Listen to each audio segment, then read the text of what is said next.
ಸರ್ಕಾರಿ ಆಸ್ಪತ್ರೆ ಬಡ ರೋಗಿಗಳ ಜೀವ ಉಳಿಸೋ ಸಂಜೀವಿನಿ. ಆದರೆ ಆಸ್ಪತ್ರೆಗಳಲ್ಲಿ ಔಷಧಿ ಕೊರತೆಯಿಂದ ರೋಗಿಗಳು ಪರದಾಡ್ತಿದ್ದಾರೆ. ಅನಾರೋಗ್ಯದಿಂದ ಬಳಲ್ತಿರೋ ಹಾಸ್ಪಿಟಲ್ಗಳಿಗೆ ಟ್ರೀಟ್ಮೆಂಟ್ ನೀಡಬೇಕಿದೆ.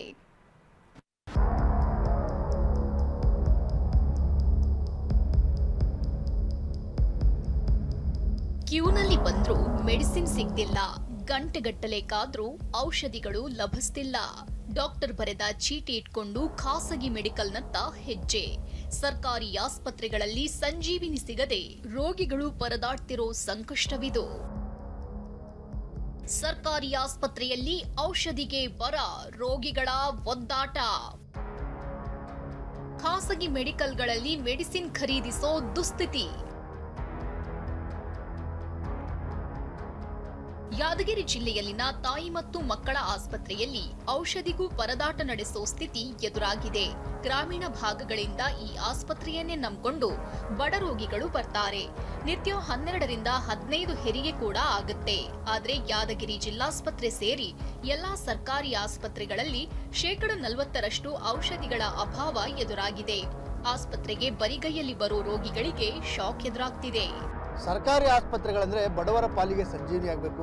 ಇಲ್ಲಿಗೆ ಬರುವಂಥ ಜನರು ಹೊರಗಡೆಯಿಂದ ಅಂದರೆ ಇಲ್ಲಿ ನನ್ನ ಎಡಭಾಗದಲ್ಲಿ ಮೆಡಿಕಲ್ ಸ್ಟೋರ್ಗಳಿದ್ದಾವೆ. ಸುಮಾರು ಅಂದರೆ ಈ ಒಂದು 5 ರಿಂದ 6 ಮೆಡಿಕಲ್ ಸ್ಟೋರ್ಗಳು ಇಲ್ಲಿರುವಂಥ ರೋಗಿಗಳಿಗೆ ಔಷಧಿಯನ್ನು ವಿತರಣೆ ಮಾಡ್ತಾರೆ. ಅಂದರೆ ದುಡ್ಡು ಪಡೆದು ಔಷಧಿಯನ್ನು ವಿತರಣೆ ಮಾಡುವಂಥ ಕೆಲಸ ಕೂಡ ಈಗ ಇಲ್ಲಿ ಆಗ್ತಾ ಇರುವಂಥದ್ದು.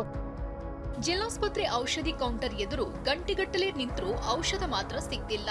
ಖಾಸಗಿ ಮೆಡಿಕಲ್ಗಳಿಂದ ಮೆಡಿಸಿನ್ ಖರೀದಿಸೋ ದುಸ್ಥಿತಿ ಎದುರಾಗಿದೆ. ಫ್ರೀ ಔಷಧಿ ನಂಬಿಕೊಂಡು ಬಂದಿದ್ದೇವೆ, ಆದರೆ ಸಮರ್ಪಕ ಮೆಡಿಸಿನ್ ಇಲ್ಲ ಅಂತಿದ್ದಾರೆ. ಹೀಗಾಗಿ ಖಾಸಗಿ ಮೆಡಿಕಲ್ಗಳಲ್ಲಿ ಖರೀದಿಸೋ ದುಸ್ಥಿತಿ ಎದುರಾಗಿದೆ. ರಾಜ್ಯ ಸರ್ಕಾರ ಹಾಗೂ ಆರೋಗ್ಯ ಇಲಾಖೆ ವಿರುದ್ಧ ಜನ ಬೆಂಕಿಯುಗುಳ್ತಿದ್ದಾರೆ. ಹಾಸ್ಪಿಟ್ಲಿಗೆ ಕರ್ಕೊಂಡ್ಬಂದಿವ್ರಿ, ಮಗುಗೆ ತೋರಿಸಿದ್ವಿ, ಬರ್ದು ಕೊಟ್ಟಿದ್ದಾರೆ. ಹೊರಗಡೆ ತೊಗೊಂಬನ್ನಿ, ಇಲ್ಲ ಅಂತ ಹೇಳಿದ್ರು. ಹೊರಗಡೆ ತೊಗೊಂಬಂದಿವ್ರಿ. 204 ರೂಪಾಯಿ. ಮತ್ತೇನು ಮಾಡ್ತಾರೆ? ನೀರು ಇಲ್ರಿ, ಮಕ್ಳಿಗೋಸ್ಕರ ತರಬೇಕಾಗ್ತದಲ್ರಿ. ಮಕ್ಳು ಮುಖ ನೋಡಬೇಕು, ನಮ್ಮದು ನೋಡ್ಕೊಂಡ್ರೆ ಹೆಂಗಾಗುತ್ತೆ? ಇನ್ನು ಸರ್ಕಾರಿ ಆಸ್ಪತ್ರೆಗಳಲ್ಲಿ ಔಷಧಿಗಳ ಕೊರತೆಗೆ ಬಿಜೆಪಿ ರಾಜ್ಯಾಧ್ಯಕ್ಷ ವಿಜಯೇಂದ್ರ ಕೆಂಡ ಕಾರಿದ್ರು. ಮೆಡಿಸಿನ್ ಕೊರತೆ ಉಂಟಾಗುವುದಕ್ಕೆ ಸರ್ಕಾರ ಕಾರಣ ಅಂತ ಗುಡುಗಿದ್ರು. ಔಷಧಿ ಕೊರತೆ ಉಂಟಾಗೋದಕ್ಕೆ ಯಾರು ಕಾರಣ ಅಂತ ಹೇಳಿದ್ರೆ ರಾಜ್ಯ ಸರ್ಕಾರವೇ ಕಾರಣ. ಒಬ್ಬ ಪ್ರಭಾವಿ ವ್ಯಕ್ತಿಗಳ ಅವರ ಒತ್ತಡಕ್ಕೆ ಮಣಿದು ಔಷಧಿ ಖರೀದಿಯಲ್ಲಿ ಅವ್ಯವಹಾರ ನಡೀತಾ ಇದೆ.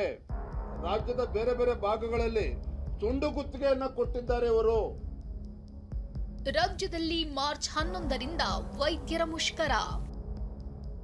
ಎಂಆರ್ಐ ಸ್ಕ್ಯಾನಿಂಗ್ ಹಾಗೂ ಔಷಧಿ ತತ್ವಾರದಿಂದ ರೋಗಿಗಳು ಪರದಾಡ್ತಿರೋ ನಡುವೆ ರೋಗಿಗಳಿಗೆ ಮತ್ತೊಂದು ಶಾಕ್ ಎದುರಾಗಲಿದೆ. ಮಾರ್ಚ್ 11ರಿಂದ ಮಾರ್ಚ್ 15ರವರೆಗೆ ವೈದ್ಯರು ಮುಷ್ಕರಕ್ಕೆ ಕರೆ ನೀಡಿದ್ದಾರೆ. ಎಲ್ಲಾ ಜಿಲ್ಲಾಸ್ಪತ್ರೆ, ತಾಲೂಕು ಆಸ್ಪತ್ರೆಗಳಲ್ಲಿ ಪ್ರತಿಭಟನೆ ನಡೆಸಲಿದ್ದಾರೆ. ಸಮುದಾಯ ಪ್ರಾಥಮಿಕ ಆರೋಗ್ಯ ಕೇಂದ್ರಗಳಲ್ಲಿ ಕಪ್ಪು ಪಟ್ಟಿ ಧರಿಸಿ ಹೋರಾಟ ನಡೆಸಲಿದ್ದಾರೆ. ಅಮೀನ್ ಹೊಸೂರ್, ಟಿವಿ9 ಯಾದಗಿರಿ.